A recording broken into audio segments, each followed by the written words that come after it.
In 1172 in the northwestern region of China, there was a large kingdom called the Thangit Kingdom. In that area lived the local inhabitants of the Mongolian tribe, who grouped together to form their respective clans. The clan is led by a person who gets the nickname Khan. Competition between clans gave rise to various kinds of disputes to wars that ended in death.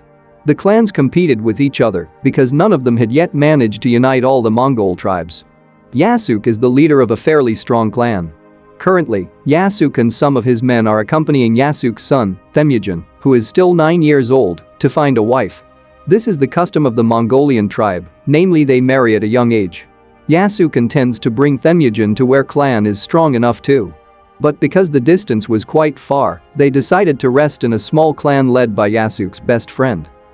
While tying his horse, Temujin was met by a little girl named Bort. They both get acquainted. Bort then asked what Temujin and his father had gone traveling for. Temujin replied that now he is 9 years old, it is time for him to find a wife. Hearing this, Bort shamelessly told Temujin to choose her as his wife. Temujin was surprised to see Bort's courage. Temujin was silent for a moment. That night Temujin couldn't take his eyes off Bort. Temujin also told his father that he wanted to find a wife here. Yasuk was shocked. Yasuk tried to ban it because the clan here is a weak clan. But Temujin insisted that because he is a man, he has the right to choose his own wife. Yasuk could not refuse his son's wishes. The next day Temujin immediately underwent a bride selection ceremony. Yasuk told the Mujin to choose a woman with strong legs so that the Mujin would be happy. Without hesitation Temujin immediately chose Bort to be his wife. Both are officially married, but they can live together another 5 years after Mujin grows up. Before leaving, Mujin gives a bone necklace to his wife, which is believed to grant wishes. Temujin and his father returned to their clan. In the middle of the trip this group took cover under rocks when lightning struck. All Mongolian people are very afraid of lightning because according to them lightning is a sign that their god, the god Tengri, is angry. After the weather improved, Yasuk's troops continued their journey, but they again faced obstacles because they had to pass the Tharthar tribe who were resting on their way. And finally Yasuk was forced to follow the traditions of the Mongolian tribe, which respects opposing tribes by giving food to each other to show courtesy and promise that there is no bloodshed while resting. There Yasuk got milk, and he also replied with milk and also meat. Then both of them finished each other's milk before Yasuk's troops continued their journey.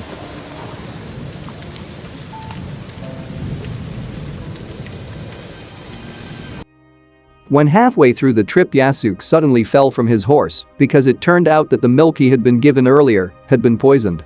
In his last breath he bestowed his throne on Temujin and advised him to become a strong leader and begged the god Tengri for help. Upon arrival at the village, Yasuk's body is taken to a high place to be buried in a traditional Mongolian cemetery. But the fall in Yasuk's strength was instead thanked by one of his men named Targetai. He took advantage of this to take over power, including forcibly taking all of the Yasuk family's stock of sheep, cattle, or horses. Temujin's mother, angry at his behavior, vows that her son will avenge him one day. This statement angered Targetai, who immediately ordered his men to arrest Temujin. Fortunately, Mongolian customary law prohibited infanticide, so Temujin was acquitted. But despite this, Targetai insisted that he would kill the Temujin when he grew up.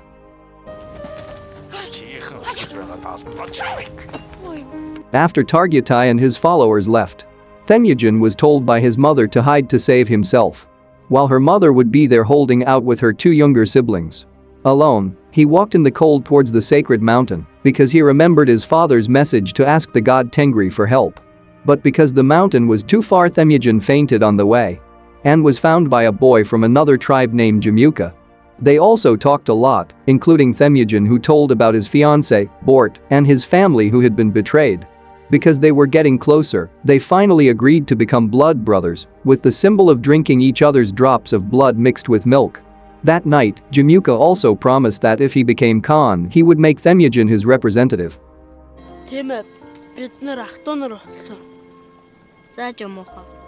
The next day Targetai's men suddenly came to arrest Temujin. Temujin was finally caught and taken to Targetai. However, because his height was still not enough, Temujin was not killed, but he was made as a slave. Here every day Temujin is cared for, fed and watered by the old grandfather. The old geezer had a hunch that one day Temujin would become a powerful leader. When there was a rainstorm, everyone was scared. Temujin took advantage of this to escape. Temujin ran towards the mountains and arrived Temujin at the temple there. Temujin then prostrated himself. He prayed to the god Tengri to give him help. Suddenly mysteriously appeared the figure of a white wolf moving closer to Temujin. A few years later, a grown Temujin was walking in the middle of the meadow. From behind he was chased by Targutai's men. Temujin ran as hard as he could. However, because Targutai and his men rode horses, he was caught. Temujin was dragged to the Targutai clan headquarters. In front of Targutai, Temujin said that Targutai was just a coward who didn't know himself. Targutai, who was angry, didn't kill Temujin. He would torture Temujin slowly until he died. After everyone left, the old geezer approached Temujin, gave him a drink. Grandpa asked Temujin to forgive him if one day Temujin comes to take revenge. At night, while everyone was having a party, Temujin tricked the guard who was guarding him. The guard was also deceived. This makes Temujin easily kill him. Temujin managed to escape. On the way, Temujin met a horse trader. That person immediately released Temujin from the bondage. Turns out that person knew Temujin's father. The man then gave Temujin his best horse for free. Temujin was grateful. He would not forget that person's kindness. While resting, Temujin thought of a way to take revenge, but before that he had to pick up his wife Bort first. Temujin went to meet Bort at his house. Bort then appeared before Temujin. Bort, who is now an adult woman, is very happy to be reunited with her husband. So far, the only prayer she has been praying for is that Temujin will come to pick him up soon. Temujin rushed to bring Bort home. Along the way, Temujin kept looking at his wife's face. Temujin is very grateful to have a partner who also loves him. When he got home, Temujin introduced Bort to his mother. Temujin's mother gave Bort a necklace, which signifies that from now on Bort is part of their family. All Temujin's sisters are very happy their eldest brother is finally back. They also like Bort. Meanwhile, Mother Temujin was suddenly visited by cavalry. They are the market tribe who want to kidnap Bort as revenge because Yasuk didn't keep his promise. And suddenly the market troops burned Mother Temujin's house and also her sister's house. In the morning, Temujin and his wife were found not far from the settlement. They both try to save themselves, and a chase ensues.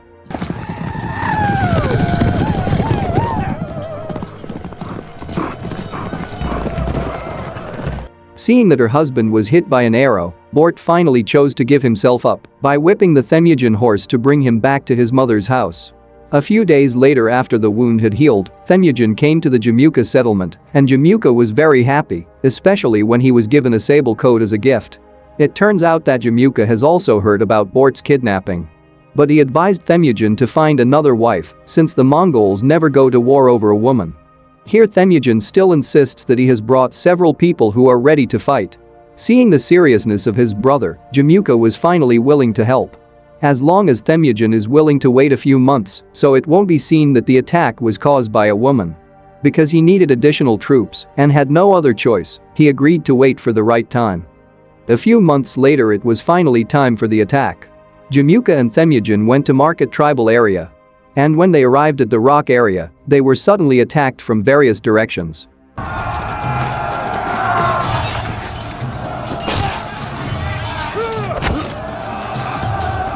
The war was so fierce and almost Jamuka was killed in that war.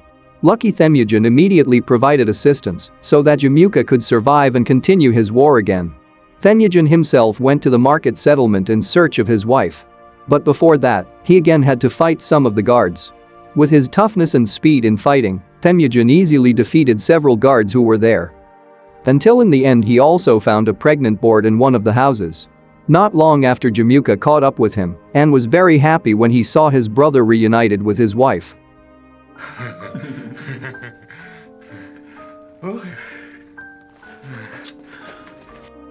In the evening they celebrated their victory while drinking in front of a bonfire. Here Temujin thanks him for helping him save his wife. Jamuka then says that from now on Mujin will be his deputy. However, the Mujin politely refuses if he is not used to being a subordinate and wishes to return to his settlement. The soldier then took Temujin to a place. There they asked about the distribution of the Temujin's spoils of war. Unexpectedly, Temujin only asked for 10%, the rest he distributed to all the soldiers who participated in the war. Even the families of the soldiers who died got a bigger share. The soldiers were happy, they thanked Temujin. When everyone was asleep, Temujin approached his wife.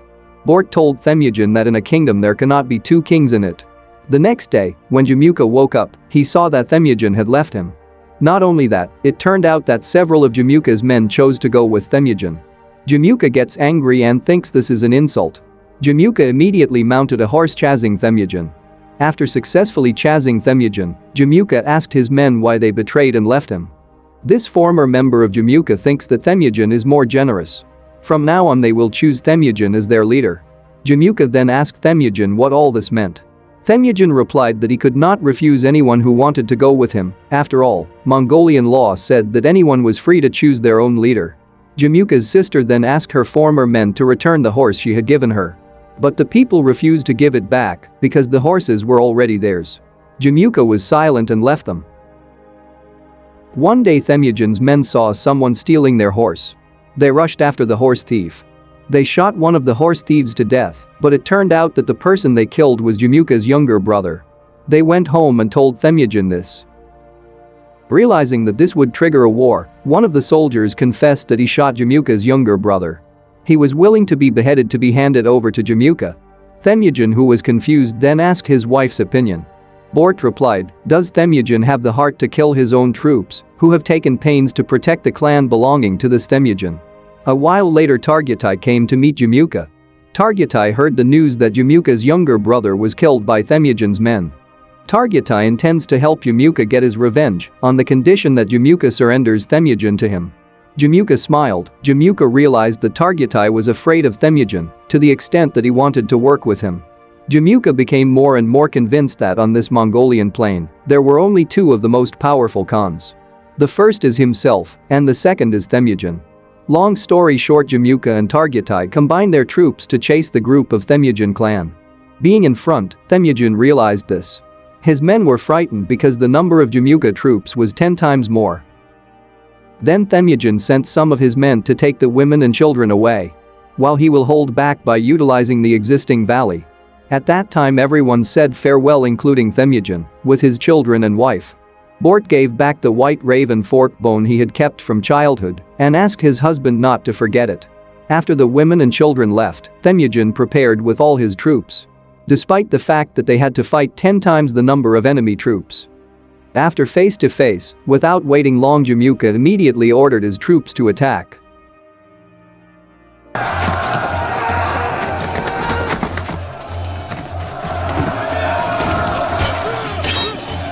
With all their might, Temujin troop held on, even though one by one they had to fall because of the attacks of the many enemies. No matter how strong and how smart they are to survive, in the end the Temujin troops run out, until in the end only Temujin is the only one who survives. Jamuka's success in capturing Temujin made Targutai request that Temujin be given to his tribe. But here Jamuka refuses, still wanting to make Temujin beg him. Jamuka wanted Temujin to owe him his life so that Temujin could be included in his tribe. But Temujin refused to beg for mercy and made Jamuka stop considering him a brother. Therefore Temujin was sold as a slave and taken on a very long journey to the Tangut border. He managed to attract the attention of a royal general to buy it. However, the monk accompanying General Yang seemed to be able to see the future, warning that Temujin would bring disaster to the Tangut kingdom by bringing on the attack of the Mongols. The general, who believed in it, immediately bought it and intended only to lock him up to death.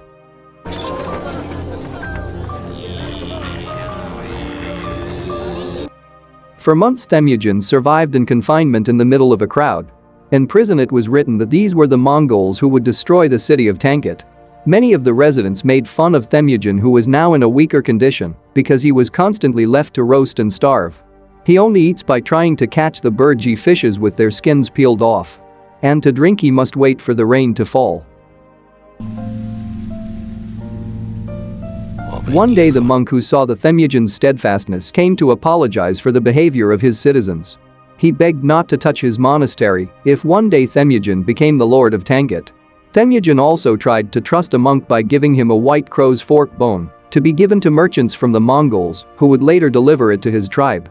But when he was looking for merchants from Mongolia, the monk instead received information that Mongolian traders were very rare and uncertain when they would come. The next day the monk went straight to the merchant in question. But the merchant could not tell exactly where the Temujin floor was.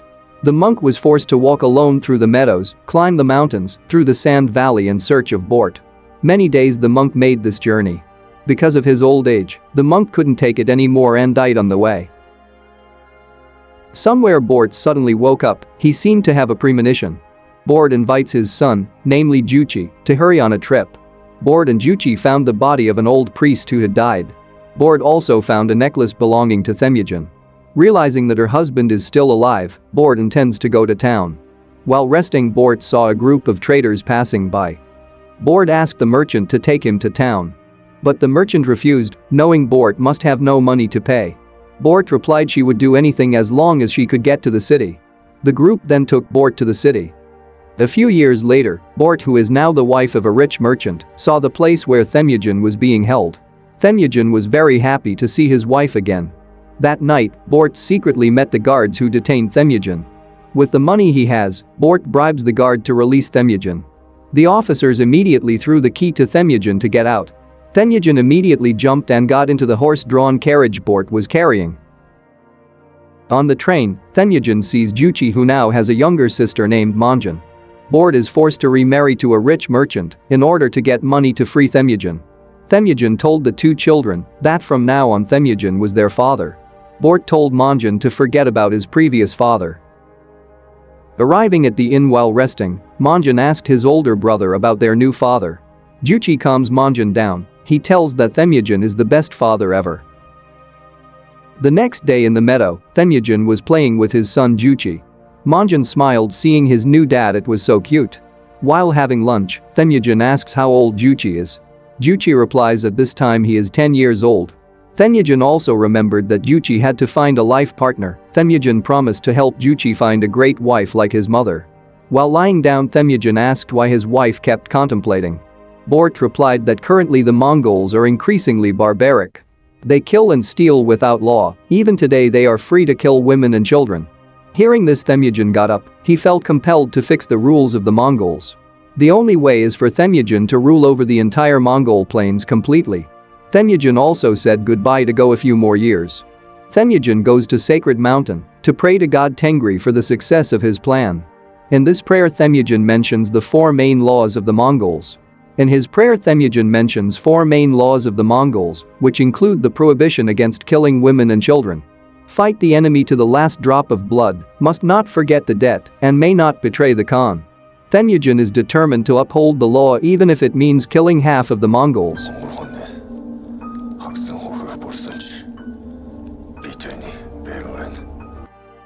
A few years later in 1196, Temujin succeeded in uniting several Mongol tribes who agreed with its goals and rules. While most of the rest joined the Jamuka, who were always against his teachings. Until in the end, this is the final battle between Temujin and Jamuka to determine who deserves to lead the entire Mongol nation. Although outnumbered, Temujin has prepared its own strategy. He then ordered his best archers to give the signal for the battle to begin immediately.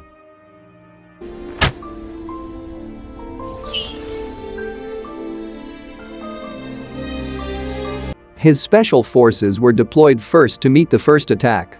Temujin believes that even though he is outnumbered, his best troops can defeat many enemies. And sure enough, the first battle. Most of the victims were from the Jamuka army. After only a few people left, they then retreated and everyone immediately gave chase. It turned out that all of that was just a diversion, because afterwards the best archers hiding in the front lines appeared to immediately shoot every Jamuka troop that came, including the Temujin special forces.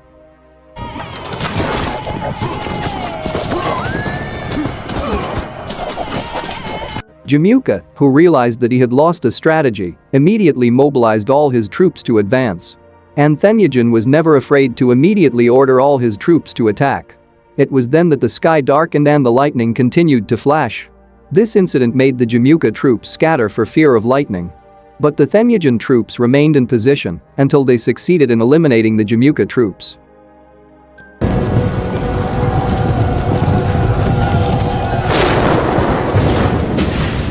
The war was easily won by Temujin.